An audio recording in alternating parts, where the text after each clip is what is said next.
স্বস্তিকাস কিচেনে তোমাদেরকে স্বাগত জানাই। অনেক দিন পর একটা রান্নার রেসিপি তোমাদের জন্য নিয়ে আসছি। তো এটা হচ্ছে পাঁপড় ঝালের রেসিপি। তো এটা সম্পর্কে আমি পরে তোমাদেরকে বলছি কেন আজকে এই রেসিপিটা তোমাদের সাথে শেয়ার করছি। তো সঙ্গে থাকো, দেখতে থাকো, ভালো লাগলে অবশ্যই বানিও আর খেয়ে দেখো কেমন হয়েছে। আর আশা করি তোমরা কমেন্ট করবে, তো আর তোমাদের ভালো লাগবে। আর যদি ভালো লেগে থাকে তাহলে চ্যানেলটাকে please like, share, comments and subscribe. তো দেখতে থাকো, চলো খুব চটজলদি রেসিপিটা তোমাদের জন্য নিয়ে আসছি। তো আমি কড়াইতে সর্ষের তেল দিয়ে দিয়েছি। আর আজকে আমার এই রান্নাটার ভিডিও শ্যুট করার তেমন কোনো ইচ্ছে ছিল না, কিন্তু হঠাৎ করে মনে হলো যে এটা একটা পুরনো রেসিপি আর আমার ঠাকুমার রেসিপি, তো চলো তোমাদের সাথে শেয়ার করি। তো তেলটা সর্ষের তেল, কিন্তু একটু কালচে লাগছে কারণ একটু আগেই আমি পটল ভাজা, আলু ভাজার আলু পটল ভেজেছি হলুদ নুন দিয়ে, তো সেই কারণে তেলটা একটু কালোভাবে এসছে। তাতে কোনো অসুবিধে নেই, রান্না করাই যায়। আর যেহেতু আমি এমনিই রান্না করছিলাম, হঠাৎ মনে হলো যে এই ভিডিওটা দেওয়া যায়, কারণ এটা খুব পুরনো রেসিপি, তাই। তো চলো তোমাদের সাথে শেয়ার করি। আর এটা হচ্ছে পাঁপড় ঝাল। তো এই যে পাঁপড়গুলো এখন ভেজে নেব। অল্পই পাঁপড় ছিল, আর এই রেসিপিটা আমার ভাই আর আমি ভীষণ ভালোবাসি, তো সেই কারণেই করছি। তো পাঁপড়গুলো এক এক করে হালকা করে ভেজে নেব, নিয়ে তুলে নেব আস্তে আস্তে করে। এরকম এক একটা করে পাঁপড় ভেজে ভেজে তুলে নেব, তারপরে তরকারিটা করব। তো প্রথম থেকে শেষ পর্যন্ত দেখতে থাকো কিভাবে করছি। আমাদের বাড়ির সবাই এই রেসিপিটা খুব পছন্দ করে আর করতেও, আমার বাবা মা, আমার ঠাকুমা, দাদু, পিসি। তো চলো সেই রেসিপিটা তোমাদের সাথে শেয়ার করি। তো পাঁপড়গুলো আমি ভেজে নিই, দেখতে থাকো, সঙ্গে থাকো। তো এই যে আমার পাঁপড় ভাজা হয়ে গেছে। আমার অল্পই পাঁপড় ছিল, বেশি পাঁপড় ছিল না। তো আরও বেশি পাঁপড় দিয়েও তোমরা করতে পারো এই রেসিপিটা। আর আরেকটা ইন্টারেস্টিং ব্যাপার হলো, বাড়িতে যদি পাঁপড় ভাজা থেকে গিয়ে থাকে লেফট ওভার, মানে হয়তো খাওয়া হয়নি, এক্সট্রা হয়ে গেছে, ভাজা রয়ে গেছে, তো সেটাকে প্যাকেট করে রেখে দেবে। নরমও যদি হয়ে যায় অসুবিধে কিছু নেই। তো ওটা পরের দিনকে এইভাবে পাঁপড় ঝাল করে খেতে পারো। তো আমাদের বাড়িতে কোনো বিয়ে, জন্মদিন, কোনো অনুষ্ঠান থাকলে অনেকই পাঁপড় বেঁচে গেলে আমি এভাবেই রান্না করি। আমার মা ঠাকুমাও এভাবেই করতো। তো চলো রান্নাটা স্টার্ট করি। তো কড়াইতে তেলটা তো রয়ে গেছে, এই তেলেই আমি করব। তো প্রথমে একটু কালো জিরে ফোড়ন দেব, আর তার সঙ্গে আলুগুলো ছেড়ে দেবো। এক ফোড়নেই হবে এই রান্নাটা। তো ওদিকে আমার ভাত বসে রয়েছে, ভাত হচ্ছে, আর এদিকে আমি তরকারিটা করছি। তো আমার স্ট্যান্ডটা ভেঙে গেছে, কিন্তু স্ট্যান্ড আর আনা হচ্ছে না, সময় পাচ্ছি না। তো বুঝতে পারিনি পাঁপড়টা কম আছে, তা আলুর পরিমাণ একটু বেশি হয়ে গেছে। অসুবিধা নেই, আলু বাড়িতে সবাই ভালোবাসে, খেয়ে নেবে। তো তোমরা পরিমাণ বুঝে তোমাদের মতো করো। তো এই আলুটাকে নেড়ে চেড়ে একটু লাল লাল মতো করে নেবো, হালকা লাল লাল মতো করে। তো তারপরে এর মধ্যে টমেটো দেবো। তো আলুটা একটু লাল লাল ভাজা হয়ে গেছে, এবার এর মধ্যে কাটা টমেটোগুলো দিয়ে দিচ্ছি। মোটামুটি কেটে নিয়েছি, এবার এটা দিয়ে নাড়বো চাড়বো একটু।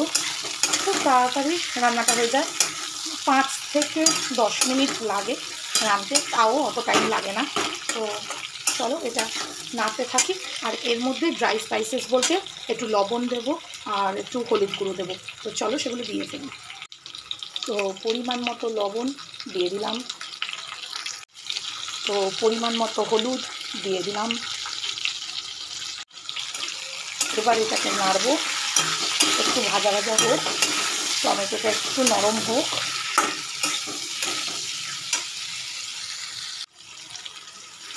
তো এই পয়েন্টে একটুখানি চাপা দেবো যাতে টমেটোটা একটু নরম হয়।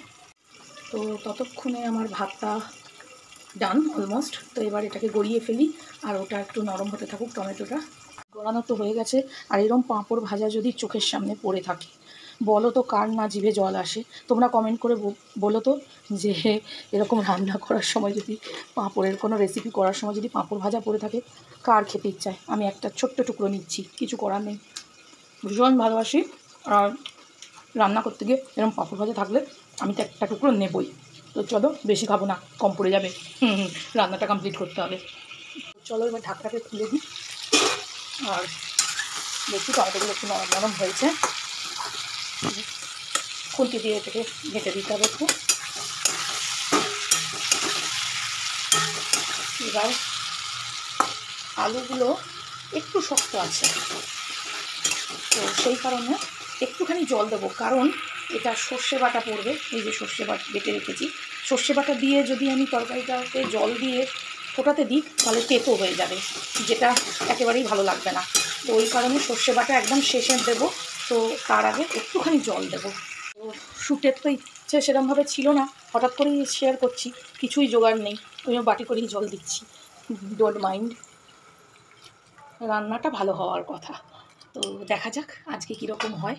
তো আমার হাতের পাঁপড় ঝালটা আমার ভাই খেতে খুব ভালোবাসে, বলে যে মায়ের মতো রান্নার ফিল আসে। তো জানি না, হ্যাঁ আমি তো বুঝতে পারি না ও কী বোঝে জানি না। যাই হোক, খুব মনে পড়ছিল আজকে মায়ের কথা, আর অনেক দিন করাও হয়নি। তো চলো জলটা দিয়ে দিচ্ছি, একটু সেদ্ধ হয়ে আসুক, চাপা দিয়ে দিই, সেদ্ধ হয়ে আসুক, তারপরে বাকিটা করব। তো রান্না করতে করতে আমার রান্নাঘরের পাশে ছোট্ট আমি গার্ডেন মতো করেছি, তো সেটাও দেখিয়ে দিই। আর এই দুটো লেবু গাছ আমার বীজ ফেলে করা, তো বেশ বড় সড়ো হয়ে গেছে। এই দুদিন আগেই একটু ছেটে দিয়েছিলাম, আর একদিন বৃষ্টি হয়েছে, তো দেখো কত চটচড় করে বেড়েছে, কি সুন্দর পাতার কালার এসছে। তো এই যে ছোট্ট ছোট্ট কতগুলো কিছু কিছু গাছ রেখেছি নিচে। আর এই পিস লিলিটা কদিন আগেই ফুল দিয়েছিল, আর অনেক দিন থাকে এর ফুল, তো আবার একটা কুড়ি বেরিয়েছে দেখো। তো হলে তোমাদের দেখাবো। আর কিছু নয়নতারা, এইগুলো এটাকে রিপটিং করতে হবে। তো এই নয়নতারাগুলোও বসিয়েছি বিভিন্ন ভ্যারাইটিস কালারের, হ্যাঁ অনেক কালারের আছে, তো অন্য একটা ভিডিওতে তোমাদের সঙ্গে শেয়ার করব। আর কিছু কিছু গাছ আছে, আমার তুলসী গাছ আছে এখানে, আর এগুলো রেন লিলি, এগুলো একটু বড় হচ্ছে, সবে বাল্ব থেকে গাছগুলোর চারা বেরিয়েছে। তো চলো রান্নায় ফিরে যাই। তো চলে এসেছি রান্নাঘরে। আমার গার্ডেনটা কেমন লাগলো, ছোট্ট গার্ডেন কিচেনের পাশে উঠোনেতে। আর দেখি আলুগুলো, হ্যাঁ একটু একটু সেদ্ধ হয়ে এসছে, এই তো একটু সেদ্ধ হয়ে এসছে। এই মুহূর্তে একটুখানি সেদ্ধ হতে বাকি, এই মুহূর্তেই আমি সর্ষে বাটাটা দিয়ে দেব। আর দুটো কাঁচা লঙ্কা, এই দুটোও দিয়ে দেবো। তরকারিতে কাঁচা লঙ্কা দিলে তার ফ্লেভারটাই অন্যরকম আসে, আমাদের তো খুব ভালো লাগে, তোমাদের কেমন লাগে জানিও। তো চলো সর্ষেটা দিয়ে একটু চাপা দিয়ে রাখবো। তো এই যে সর্ষেটা তো দিয়ে দিয়েছি, এবার একটুখানির জন্য চাপা দিয়ে রাখবো, বেশি ঝোল শুকাবো না। তো এবার ঢাকাটা খুলে দেবো। আর দেখো এরকম ঝোল ঝোলই ঠিক আছে, দেখি আলুটা সিদ্ধ হয়েছে কিনা। হ্যাঁ একদম সিদ্ধ হয়ে গেছে। আর এর মধ্যেই ঝোলঝোলের মধ্যেই পাঁপড়গুলো দিয়ে দেবো, কারণ বেশি শুকিয়ে দিলে তরকারিটা একদম ঝোল টেনে যাবে। পাঁপড় দিয়ে আর গ্যাস চালানো যাবে না, গ্যাসটাকে বন্ধ করে দিলাম। আর পাঁপড় অনেক ঝোল টেনে নেয়, তাই একটু ঝোল ঝোল রেখেছি। যখন সার্ভ করবে দেখবে ঝোল একদম কমে গেছে, তো এগুলোকে একটু চুবিয়ে দিতে হবে। আর একটা মেন ইনগ্রেডিয়েন্ট এর মধ্যে দিতে হবে, তো চলো সেটা একটু দিয়ে নিই। তো পাঁপড় ঝাল হয়ে যাওয়ার পরে ওপর থেকে অল্প একটু কাঁচা সর্ষের তেল দেবে, তাহলে দেখবে স্বাদ দুর্দান্ত আসে।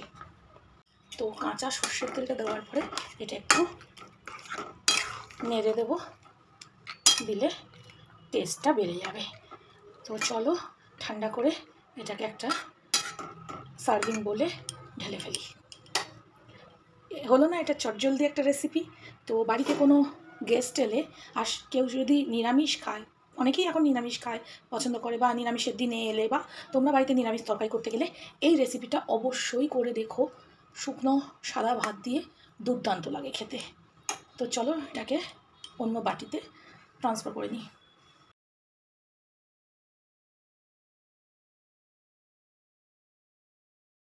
দেখো 15 মিনিট পরে এর ঝোলটা কেমন টেনে দিয়েছে, বেশি ঝোল নেই, একদমই গা মাখা মাখা রেসিপিটা হয়েছে। তো তোমরা অত ঝোল দেখে ভয় পেয়ে যেও না, কারণ পাঁপড় রস টেনে নেয়, আর টেনে নেওয়ার পরে দেখো কি সুন্দর গা মাখা মাখা হয়েছে। তো এই রেসিপিটা কেমন হয়েছে অবশ্যই জানিও।